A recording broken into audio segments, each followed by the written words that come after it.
Look at the state of that. Line 6 released the original pod in 1998, and by the time the 2.0 came out in 2000, the little red kidney bean had found itself everywhere, from the smallest bedroom home studio setups to multi-million-dollar state-of-the-art professional studios. And the list of bands that used this just goes on forever. You had Weezer on the Green Album, Porcupine Tree, the Deadwing album, Meshuggah, Deftones, King's X, Early Periphery, Nine Inch Nails, the first Crossfade album, Pod 2.0. I got my Pod 2.0 when I was very young in the summer of 2002, and it transformed guitar for me. Up until that point, I'd been plugging into an old 70s or 80s solid state HH212 combo that had full range speakers that could double up for like a bass amp or a keyboard amp. And I didn't actually realise until years later that that made a perfect FRFR system that was really well suited for the pods with its cab simulation turned on. So here are 5 reasons why I think the Line 6 pod is one of the most important things to happen for guitar in the past couple of decades. Number 1, it sounded really good. Yeah, that's subjective, but just look at how many professional albums that this made it onto at the time.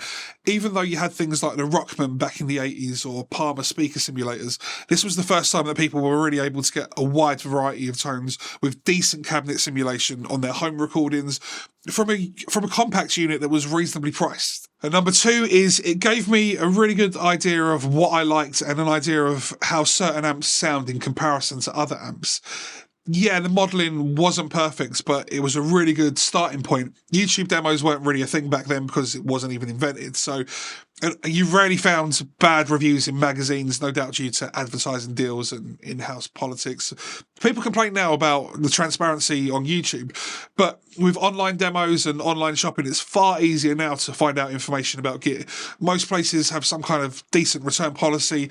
I tried once returning some guitar gear at a place in Denmark Street, and you wouldn't believe how badly I got ripped off. Number 3 is when combined with the FBV foot switch, which I don't have anymore, I had my entire rig at my feet, and not only were they good in the studio, but live they were perfect because it meant that I could switch between my Fender clean type sound with chorus, reverb and delay to my main sort of rectifier sound to like a soaking wet with delay Soldano lead sound, all with the click of a button.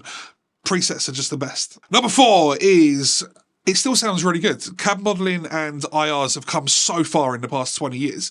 I'm not sure the progress of amp modelling has been quite as dramatic. Here's an example of the pods with the built-in cabs, and then I'll run the same example again, but with some modern IRs.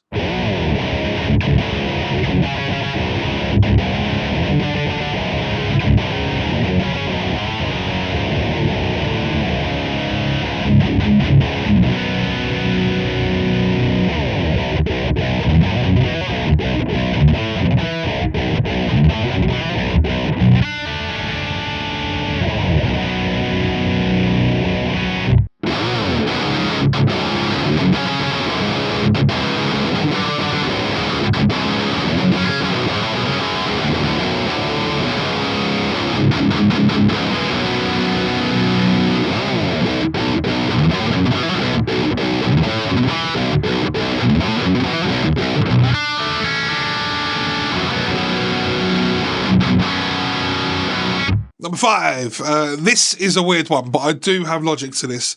Number 5 is that it's easy and forgiving to play with.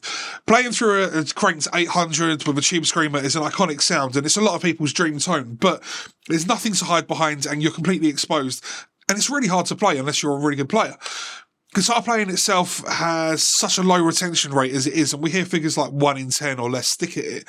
Maybe giving someone with less experience something slightly more compressed and forgiving that makes it easy to sound like their favourite bands will add to their confidence and encourage them to play more.